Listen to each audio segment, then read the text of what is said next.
Hey guys, thanks for clicking on this video. Today I'm going to be doing a 5-minute review on Academy's 1/72 scale A-10A Operation Iraqi Freedom. Let's get into it. Okay, so soon, or hopefully soon, a video will be coming out with me actually building the kit. This is just a 5-minute review, but if you're watching this and it's been, 2 months, this video's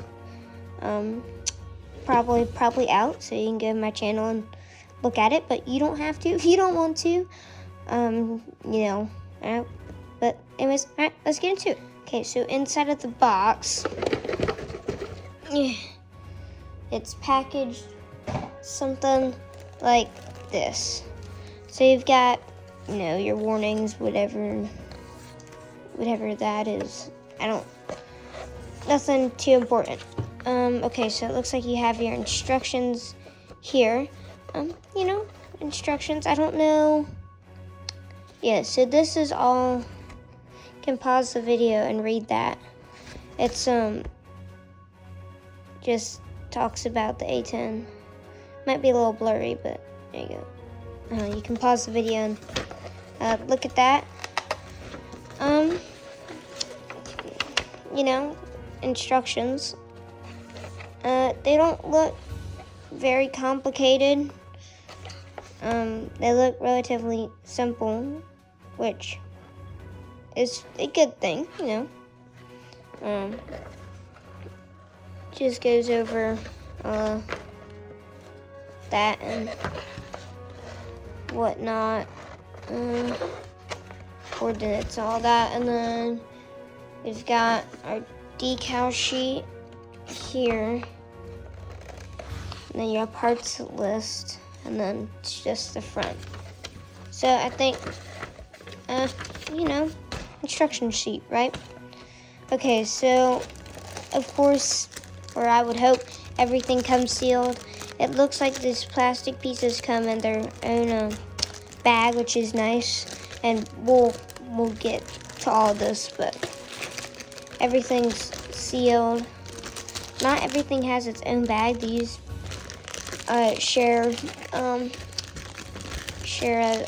bag, so do these, but everything seems to be in there. And then you've got your decal sheet. So it doesn't look, the decal sheet looks like it comes in a plastic case that is pre-opened. Old choice. And it looks like it also doesn't have a sheet that covers it. It's interesting choice, Academy. All right, well, since we're here, let's look at the decals, right? Okay. So you've got a couple decals that, they look good. Nothing special with their decals, and they look like they work, right? Academy A-10A. Yeah, it looks like it'll work. I think this will do. Everything looks fine. Nothing looks scratched. If you've seen my Corsair video, you've seen that Revell, my F4U-4 Corsair video, and that it was this. Had some stuff on the decals, so, but here's how to pick them up. These look good. Alright, I'm gonna get everything out of the package and I'll pick up then. Okay, guys, so we're gonna start with Sprue A. I have them all sorted thanks to my handy Sprue sorter. I definitely recommend picking that up. Okay, so this is Sprue A. It looks like you've got your wings and a couple of your ordnance and your hard points. They look pretty smooth. Oh, and looks like the bottom of your nose. They're not damaged. The detail is a bit shallow, but it's not bad, so, points Academy, I guess. I'm assuming these are Phoenix missiles right here. They're all one piece, but you're gonna have to clean that up because that's sink mark is nasty.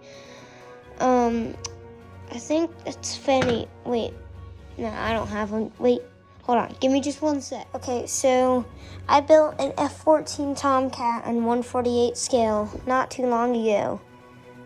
This is the Phoenix missile. Now I could be wrong, and this might not be a Phoenix missile, but they look pretty similar. But the size is crazy. A lot bigger. Yeah, I'm getting sidetracked. Anyways, that's Sprue 1.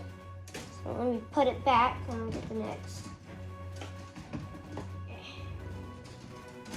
Okay, so we've got Sprue B. It says it right there. Looks like we've got the under part of the wings, I guess. Yes, I think that's what it's called. I don't know a technical term for that. It looks like it's one piece. You've got your landing gear bays, a couple more hard points. Looks like you've got your vertical stabilizers. Those are one piece. And then, I think, no, that's not ailerons. Elevators. Yeah, so elevators, again, the details, it's a bit shallow, but it's not bad.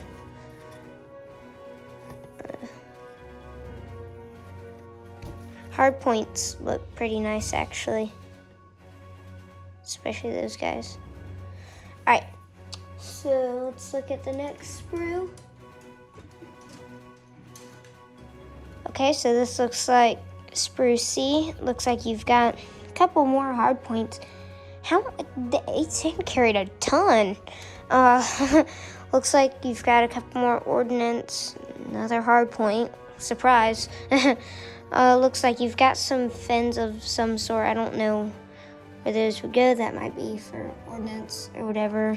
Those look like bay doors for landing gear, bay doors. I think you've got a couple smaller pieces. Let's see if we can turn it upside down.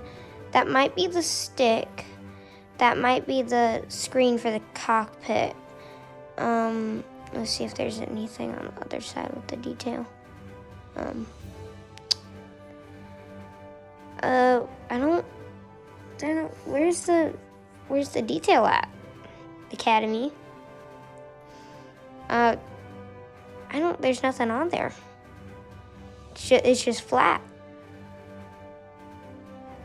Well, that's a bit disappointing. Oh. Well, I hope it comes with a decal. Let's double check. Right there. Okay, it does come with a decal, but interesting choice. Okay, so we've got underside the gear bay doors, I think is what they're called. Parts inside the engine is what it looks like. They look smooth. There are some sink marks on the inside, so you will have to clean that up. And as well in here too, it looks like these are the engines, two parts, glue it together. Detail on these, again, a little bit shallow, but not bad. All right, next we have Sprue D. Looks like we've got our landing gear assembly, and then our cockpit tub again looks a bit bland, and that seat is looking a bit rough. Looks like you've got the nose. Let's see. You've got I guess probably the inside of the engine. You've got your wheels. I think they're one piece. Yes, they are. They're one piece. I guess that might be for the cockpit. I guess maybe the bottom or gear bay. I bet. Looks like you've got the front of the engines. That's pretty good. Academy did good on that. We've got some more ordnance. You glue those together. I think they're two pieces, half and half. Yeah, that's Sprue D. And then next we have, probably expecting this now, the fuselage. So this is Sprue E and F. We've got the the fuselage for an A-10 and 1/72 scale. So is a bit big if you have like a 1/48 scale F4U-4 Corsair from Revell. Watch my video on it, please. You don't have to if you don't want to. It's about the same size. It's about as long as that. Tad bit longer, perhaps. I don't know. You can't see that, I bet. Yeah, so just a bit longer. And then maybe, if you're lucky and you don't have the Corsair, you have a little friend over here, Tamiya's 1/100 scale A-6A intruder.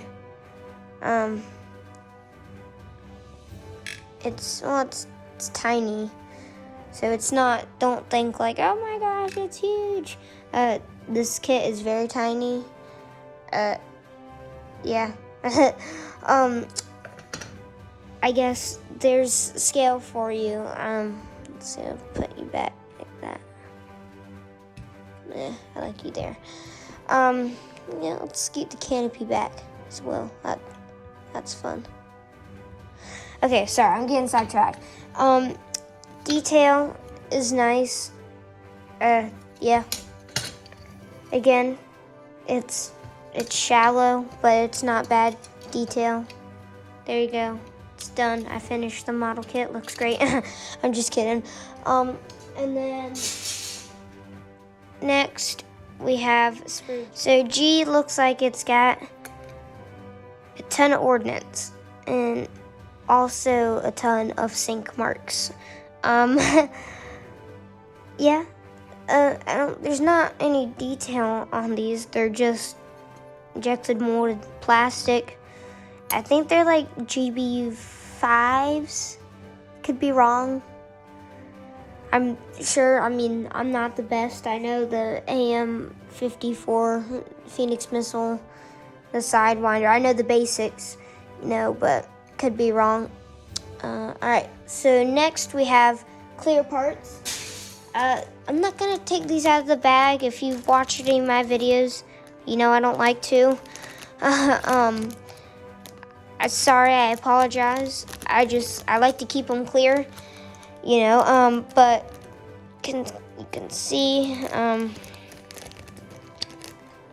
it looks like you've got your HUD, heads-up display. You've got some nav lights that you put on the end of the wings, I bet.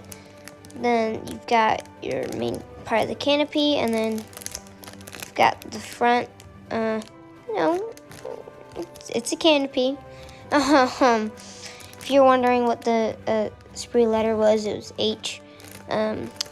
Yeah, the parts look good. Thank you for watching my 5-minute review on Academy's 1/72 scale A-10A Operation Iraqi Freedom model kit. Hopefully, if you're watching this, I have a video out of the actual build that you can watch soon. Anyways, me and my models, thank you. Bye.